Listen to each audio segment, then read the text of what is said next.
بسم اللہ الرحمن الرحیم۔ السلام علیکم ورحمۃ اللہ وبرکاتہ۔ کیا آپ جانتے ہیں کہ شیطان اس گھر سے بھاگ جاتا ہے جہاں سورہ بقرہ کی تلاوت ہوتی ہے؟ یہ سورہ صرف ایک سورہ نہیں، یہ نجات کا خزانہ ہے۔ سورہ بقرہ مدنی سورہ ہے، قرآن کی سب سے طویل سورہ آیت ہے۔ اس کا نزول 9 سال تک وقفے سے ہوتا رہا۔ نبی کریم صلی اللہ تعالیٰ علیہ وسلم نے فرمایا، قرآن کو سورہ بقرہ سے سیکھو۔ مسند احمد۔ شیطان سے حفاظت۔ نبی کریم صلی اللہ تعالیٰ علیہ وسلم نے فرمایا، گھر کو قبرستان نہ بناؤ، بے شک شیطان اس گھر سے بھاگتا ہے جہاں سورہ بقرہ کی تلاوت کی جاتی ہے۔ صحیح مسلم۔ یہ سورہ جادو، حسد اور وسوسوں سے بچاتی ہے۔ اگر روزانہ کی تلاوت ممکن نہ ہو تو کم از کم ہر ہفتے یا 3 دن میں پڑھنی چاہیے۔ آخری 2 آیت کا خاص مقام۔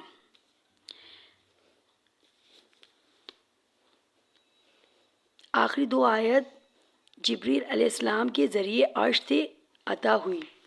حدیث شریف ہے، جو شخص رات کو یہ 2 آیت پڑھے وہ اس کے لیے کافی ہے۔ بخاری شریف۔ ایک اور روایت میں یہ 2 آیات اللہ کے خزانے سے ملی ہے، کسی نبی کو اس جیسی نہیں دی گئی۔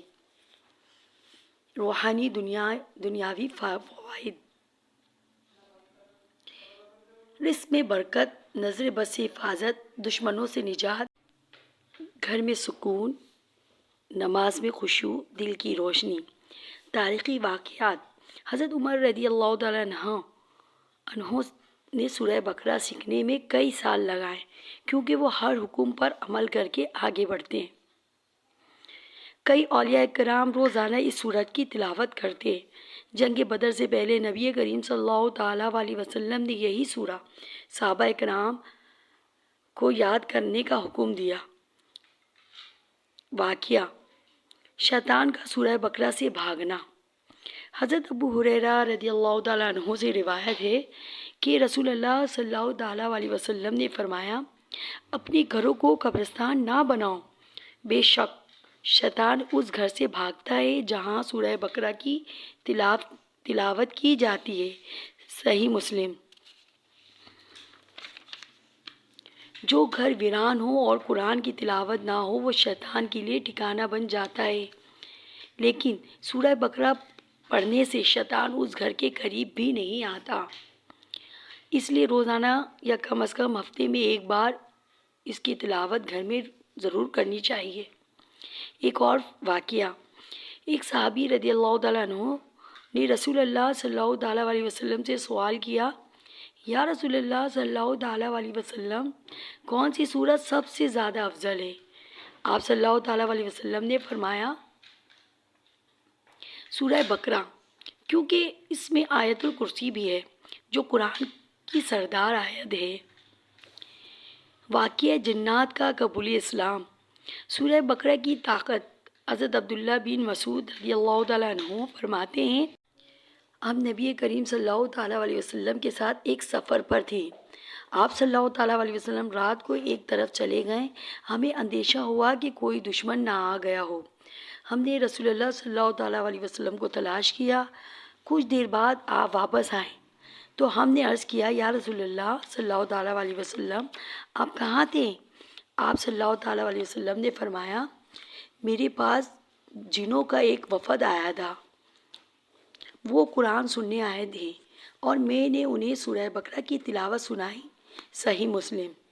نتیجہ، ان جنوں نے وہی اسلام قبول کر لیا اور سورہ بقرہ کو نور اور حفاظت کا احسار قرار دیا۔ ایک اور مشہور روایت فضیلت ہے، رسول اللہ صلی اللہ تعالیٰ علیہ وسلم نے فرمایا، قرآن کو سورہ بقرہ اور آل عمران سے مزین کرو، یہ دونوں قیامت کے دن بادلوں کی طرح سایہ کریں گی جو اپنے پڑھنے والے کی طرف سے شفاعت کرے گی۔ پیغام۔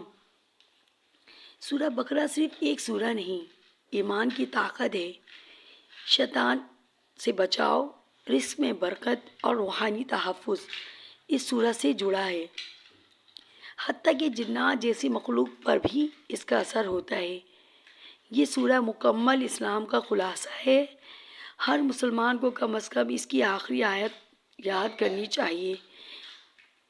اس کا پیغام ایمان، عمل، تقوی، صدقہ، صبر اور نیکی کی دعوت۔ حدیث مبارکہ ہے کہ دو نوروں کی خوشخبری۔ حضرت عبداللہ عباس رضی اللہ تعالیٰ عنہ سے نے فرمایا کہ ایک دن جبریل علیہ السلام رسول اللہ صلی اللہ تعالیٰ علیہ وسلم کے پاس تشریف فرما تھے کہ ایک دروازہ کھلنے کی بڑی زور سے آواز آئی۔ حضرت جبریل علیہ السلام نے فرمایا، یہ آسمان کا ایک دروازہ ہے جو اس سے پہلے کبھی نہیں کھلا، اور اس سے ایک فرشتہ اترا۔